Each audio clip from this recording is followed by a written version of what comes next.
അശോകൻ്റെ വീട്ടുകാർക്കും അശോകനെ ഒരു ഗായകനാക്കണമെന്ന് ആഗ്രഹം ഉണ്ടായിരുന്നു. അങ്ങനെയായിരുന്നു ആഗ്രഹം അല്ലേ? പാട്ട് പിന്നെ പഠിപ്പിച്ച് മ്യൂസിക് അക്കാഡമിയിൽ വിട്ട് ഒരു പാട്ട് സാധാരണ എല്ലാം ചിന്തിക്കുന്ന പോലെ തന്നെ പാട്ടുകാരനാക്കുക, യേശുദാസിനെ പോലെ പാട്ടുകാരനാക്കുക, എല്ലാവരുടെയും ഉള്ളിൽ കിടക്കുന്ന പോലെ തന്നെ ഞാനും അങ്ങനെ, അല്ലെങ്കിൽ എൻ്റെ വീട്ടുകാരും അങ്ങനെ പറഞ്ഞു. വെള്ളപ്പാൻ്റൊക്കെ ഇട്ടോ കുറേ കാലം?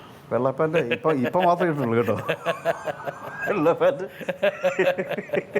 അങ്ങനെ ഒരുപാട് ആൾക്കാർ ഉണ്ട്. വെള്ളപ്പാൻ്റും വെള്ള ഷൂവും കംപ്ലീറ്റ് വൈറ്റ് ഭാഷ വരെ അടിച്ചു വരുന്നത്. അല്ല, ഇത് നാച്ചുറലി തോന്നുന്ന കാര്യമാണ് അതൊക്കെ. പാട്ട് പാടുക എന്നുള്ളൊരു ലക്ഷ്യമായിരുന്നു എൻ്റെ വളരെ ചെറുപ്പത്തിൽ മുതലുള്ള ഏറ്റവും വലിയൊരു ആഗ്രഹം.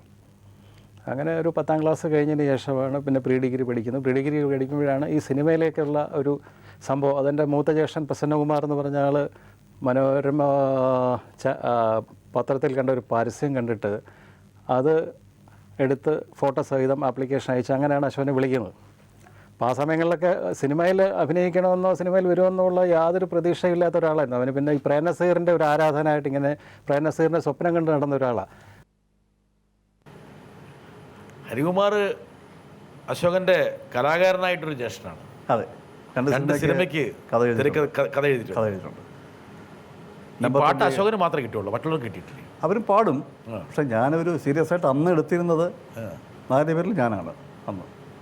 അപ്പോൾ ശ്രദ്ധ മുഴുക്കി, എൻ്റെ പാട്ടിൽ ശ്രദ്ധ എന്ന മുഴുക്കി എനിക്കാണെന്ന്. കുറച്ചുകൂടെ കൂടുതൽ പാടിയതും അങ്ങനെ അവസരം ഉണ്ടായതും ഒക്കെ അതിനുവേണ്ടി ഞാൻ പിന്നെ പ്രിപ്പയർഡായി. അവരൊന്നും പിന്നെ അങ്ങനൊന്നും അതിനകത്ത് പിന്നെ വന്നില്ല. ഈ പറഞ്ഞ പ്രേംനസീറിൻ്റെ വലിയൊരു ആരാധകനാണ് ഞാൻ, ഭയങ്കര. പ്രേംനസീറിനെ കേട്ടാൽ ഞാൻ പിന്നെ അന്ന് ഒരുപക്ഷെ ആഹാരം കഴിച്ചില്ല. ഞാനൊരിക്കലും നസീർ സാറിനെ കാണാൻ വേണ്ടി കരുനാപ്പള്ളി തിയേറ്ററിൽ പോയി. എൻ്റെ വീട്ടിൽ നിന്നൊരു 15-20 കിലോമീറ്റർ ഉണ്ട്. അപ്പോൾ വൈകിട്ട് 4 മണിക്കാണ് പ്രേംനസീർ വരുന്നത്. തരംഗം തിയേറ്ററിൻ്റെ ഉദ്ഘാടനം അന്ന്. ഞാൻ 4 മണിക്കെന്നാൽ രാവിലെ 9 മണിക്ക് പോയി അവിടെ. 9 മണിക്ക് പോയി തിയേറ്ററിൻ്റെ ഫ്രണ്ടിൽ ഞാൻ നിന്നു. അപ്പോൾ ഒരു 5-6 പേരൊക്കെ ഇവിടെ ഉള്ളൂ, ഇപ്പോഴുണ്ട്. ഉച്ചയായപ്പോഴത്തേക്ക് വെള്ളം കുടിച്ചിട്ടില്ല കേട്ടോ, രാവിലെ പോലും കഴിക്കാതെ പോയത്. അപ്പോൾ കാരണം നമ്മൾ കൂട്ടം തെറ്റിനകത്ത് മാറിക്കഴിഞ്ഞാൽ പിന്നെ കാണാനേ പറ്റില്ല.